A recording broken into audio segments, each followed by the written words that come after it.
Hey guys, Naz here with another video. In this video, I'll be going over how to play Summoner in PvP. As of patch 6.1, all jobs got a complete revamp, so let's go over our new kits. Our basic attack is Rune 3. This does 4000 potency with a 1.5 second cast time. You'll mostly be using this as filler until your cooldowns are back up. Crimson Cyclone is an insta-cast spell that does 8000 potency in an AoE. It moves you to the target, so be careful when using this because it could put you in danger.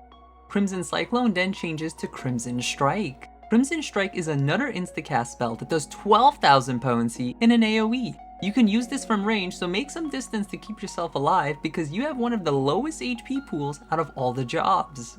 To help us survive, we could use Radiant Aegis. This is an 8000 potency shield that reduces all damage we take by 10% for 10 seconds. We can also use this on an ally. Slipstream is a 2-second cast that does 6000 AoE damage and then creates a whirlwind where the target was. It'll persist for 10 seconds and anyone in it will take 3000 damage. If anyone is in the eye of the whirlwind, they take no damage however. Mountain Buster is our first off GCD that does 2000 potency in an AoE and applies a bind to the first target hit and heavy to the rest for 3 seconds. It also pulls enemy towards the first target that was hit, which is great for setting up for AoE damage. I love using this on the Volcanic Heart map when the bombs are exploding as it's free damage. Fester is our second off GCD that does 3 to 6000 potency the closer the target is to 50% HP.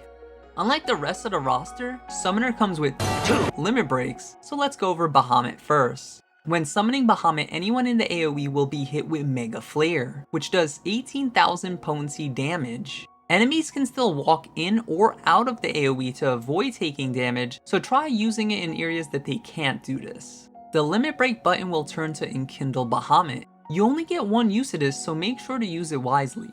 Upon activation, it'll use Akmorn, which does 12,000 potency damage in an AoE. Bahamut will also be attacking the closest enemy with Worm Wave, which does 6,000 potency.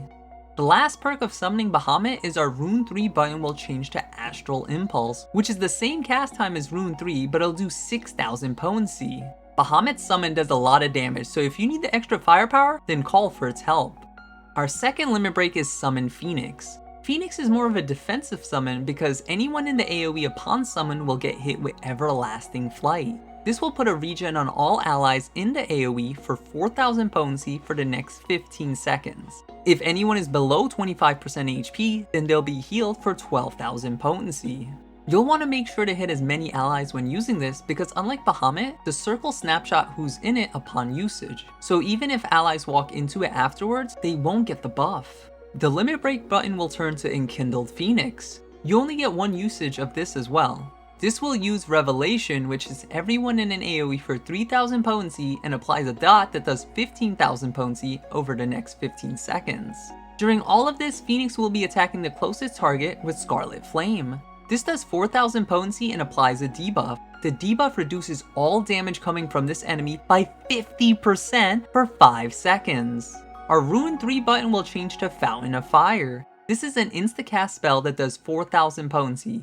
Both summons are very powerful and will require a good amount of situational awareness on when to use which one. I generally use Bahamut for the extra damage and I only use Phoenix for defending an objective or, if it's overtime, to help keep my allies alive as long as possible to win the attrition war. Summoner generally wants to sit in max cast range and poke down your enemies. You only ever want to get into melee range when using your Crimson spells. Here's a fun combo I use to bring havoc on the battlefield. Radiant Aegis, Crimson Cyclone, Mountain Buster, Crimson Strike, and Fester into Fester. You could weave in Fester earlier if the target is below 50% HP already. Before I forget, let's go over our common actions.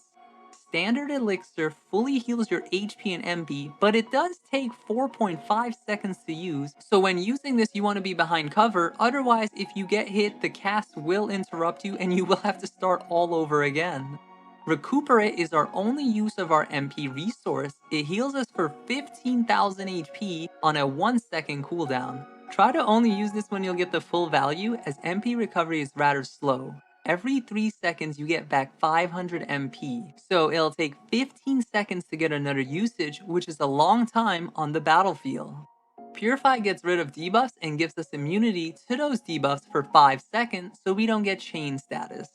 Guard reduces the damage we take by 90% and grants us numerous status immunities for 5 seconds. Well, there has to be a drawback, right? There is. You get a 50% movement speed penalty when activating this.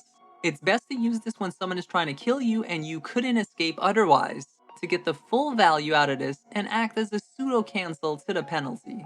Lastly, we have Sprint. This increases your movement speed so you could catch up to your foes or run away to safety. If this video brought you value, please leave a like and consider subscribing, as I plan on making more guides for other jobs I enjoy in PvP. Until the next video, I'll see ya!